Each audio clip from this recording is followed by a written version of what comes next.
Pada episod kali ini, kita akan mempelajari dan mendalami tentang salah faham terhadap Islam. Antara tajuk-tajuk yang kami akan terangkan adalah Islam bukan agama pengganas, hukum hudud, ajaran Syiah di Malaysia dan Islam tidak mementingkan kehidupan dunia. Jadi, marilah kita sama-sama menghayati video infografik ini. Satu salah faham dalam masyarakat Islam adalah Islam tidak mementingkan kehidupan di dunia. Antara tanggapan salah yang kerap dipercayai dalam kalangan masyarakat Islam sendiri adalah umat Islam perlu menumpukan perhatian yang sepenuhnya kepada amal ibadat supaya dapat menjamin tempat di syurga kelak hari. Bagi mereka, kebahagiaan hidup bukanlah sesuatu yang perlu dimiliki masyarakat Islam. Pemahaman bahawa orang bukan Islam sahaja perlu berusaha semasa hidup di alam bumi, manakala orang Islam perlu menumpukan ibadat semata-mata membawa kesan dan pembentukan ihsan yang kurang sempurna. Dalam surah Al-Baqarah ayat 201, ayat tersebut mendorong umat Islam untuk mendoakan kebahagiaan di dunia serta di akhirat. Jadi, tanggapan bahawa Islam mendesak umatnya agar hidup berpandukan amal ibadat sahaja tidak mencukupi. Untuk memudahkan pemahaman, mari kita fahamkan apakah konsep sebenar ibadat. Konsep ibadat sendiri adalah konsep yang sangat luas yang perlu difahami masyarakat Islam sendiri. Ibadat tidak hanya terhad kepada perkara-perkara yang kita sering lakukan dalam Islam seperti solat, berpuasa, berzakat, haji, membaca Al-Quran dan sebagainya. Dalam melakukan ibadat, perkara seperti mencari rezeki dalam bidang perniagaan, pertanian, perindustrian, perkhidmatan dan sebagainya perlu dilakukan oleh umat Islam juga jika ingin kesenangan di akhirat nanti. Dalam bentuk yang mudah, apabila seseorang itu tekun mencari rezeki untuk meningkatkan taraf hidup mereka, maka ia dikira sebagai ibadat. Jadi, untuk menegakkan salah faham yang berlaku dalam umat Islam sendiri, ibadat memang penting, tetapi ibadat itu sendiri tidak terhad. Kalau kita berniaga di Instagram sekalipun, ianya adalah satu ibadat bagus yang dilakukan dalam masyarakat Islam. Walau bagaimanapun, Islam sendiri mempunyai pelbagai isu salah faham. Jadi, mari kita lihat apakah isu seterusnya yang menjadi salah faham dalam masyarakat Islam sendiri. Hukum hudud adalah hukuman berdasarkan Al-Quran dan hadis, khas untuk kesalahan zina, minum arak, tuduhan berzina, qazaf, murtad, keluar dari Islam, mencuri dan merompak. Antara contoh hukuman hudud yang tidak mudah untuk dilaksanakan adalah mencuri. Hukuman untuk mencuri ialah potong tangan jika terdapat pengakuan atau dua saksi. Tetapi hukuman ini tidak boleh dijalankan terhadap kanak-kanak dan orang gila. Malah, ada beberapa situasi yang menghalang hudud ini dari dilaksanakan seperti situasi pertama, kecurian berlaku dalam kalangan ahli keluarga. Contoh situasi adalah isteri mencuri duit suami, anak mencuri duit ayah atau adik mencuri barang abang. Contoh situasi kedua adalah mencuri kerana terpaksa atau nilai barang yang dicuri terlalu kecil. Contohnya, seseorang itu mencuri kerana miskin, tiada pendapatan atau ada pendapatan tapi tidak cukup atau nilai barang itu terlalu kecil. Situasi ketiga adalah kecurian yang menjadi oleh kerana kelalaian kita sendiri. Contohnya, kita meletakkan barang yang berharga di merata-rata tempat atau tempat yang tidak selamat. Oleh kerana kelalaian kita itu, barang kita dicuri. Seterusnya adalah satu lagi jenis hukuman kontroversi melibatkan hudud adalah hukuman mati terhadap kesalahan murtad iaitu keluar daripada agama Islam. Murtad boleh menjadi dengan cara masuk agama lain atau isytiharkan diri tidak lagi beragama Islam. Bekas naib Presiden Kesatuan Ulama Dunia Abdul Hadi Awang pernah berkata, hukuman bunuh terhadap kesalahan murtad tidak boleh dilakukan begitu sahaja oleh kerana terdapat syarat-syarat yang patut dipatuhi. Katanya hukuman mati hanya dilaksanakan kalau orang yang murtad itu mengancam keselamatan negara atau bertindak memusuhi Islam. Seterusnya adalah memetik ulasan dari Mufti Perlis, Prof. Madya Dr. Asri Zainul Abidin. Beliau berkata, pada masa dahulu tidak ada sempadan negara dan kesalahan murtad boleh dianggap sebagai pengkhianatan. Ini kerana seseorang yang murtad itu boleh pergi kepada musuh dan mendedahkan rahsia umat Islam. Tetapi pada hari ini, sudah ada sempadan negara dan hukuman mati sudah lagi tidak praktikal menurut sebahagian ulama.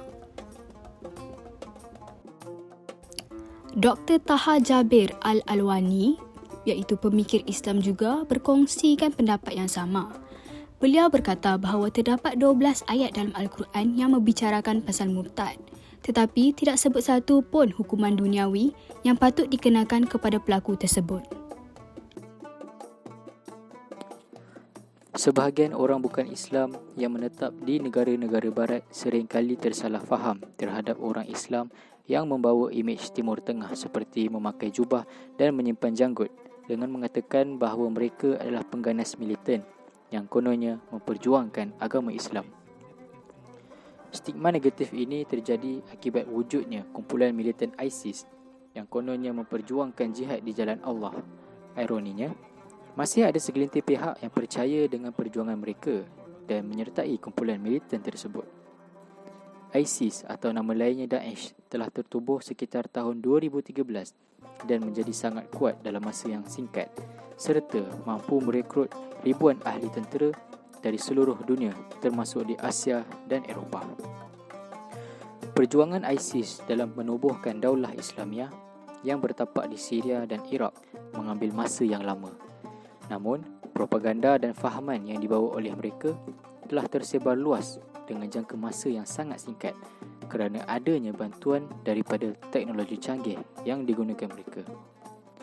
Peristiwa 9/11 yang meragut ribuan nyawa rakyat Amerika juga menjadi punca besar mengapa agama Islam ini dianggap sebagai agama yang ganas dan suka berperang. Pada tanggal 9 September tahun 2001, dunia telah digemparkan dengan serangan tentera Al-Qaeda yang menggunakan kapal terbang komersial untuk merempuh bangunan World Trade Center dan juga bangunan pentadbiran ketenteraan The Pentagon di Washington. Akibat daripada peristiwa tersebut, perasaan Islamofobia mula timbul dalam kalangan individu yang belum mengenali Islam sepenuhnya dengan betul. Selain itu, media barat juga giat memberi imej yang negatif terhadap orang yang bercakap dan berpakaian seperti orang Arab. Dengan itu, masyarakat Islam perlulah menyebarkan kebenaran bagi menghapuskan kekeliruan orang bukan Islam di luar sana.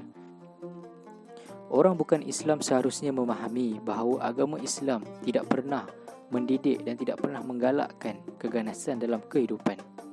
Tentang perjuangan militan ISIS di Syria, Ketua Rabitah Ulama Idlib di Syria, Syekh Abdullah Mustafa Rahal berpendapat, ramai generasi muda yang terbabit berjihad di Syria tidak mengikut cara jihad dalam Islam. Sedangkan Nabi Muhammad SAW berwasiat kepada sahabat dan pemimpin tenteranya, apabila kamu semua sudah keluar untuk berperang, janganlah kamu membunuh kanak-kanak, warga emas dan wanita. Ada satu ayat yang diwasiatkan, iaitu janganlah kamu membunuh bayi yang baru dilahirkan. Hadis riwayat Muslim.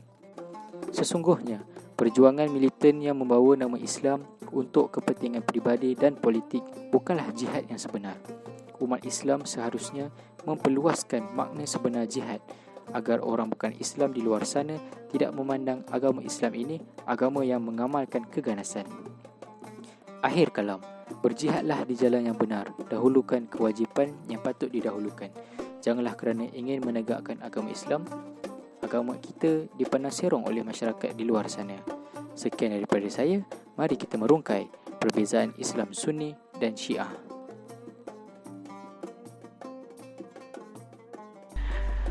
Syiah artinya setia, dimaksudkan kepada para sahabat yang setia kepada Imam Ali pasca perbaitan beliau di Ghadir Qum. Secara umumnya, Syiah menolak kepimpinan daripada 3 Khulafa Ar-Rasyidin.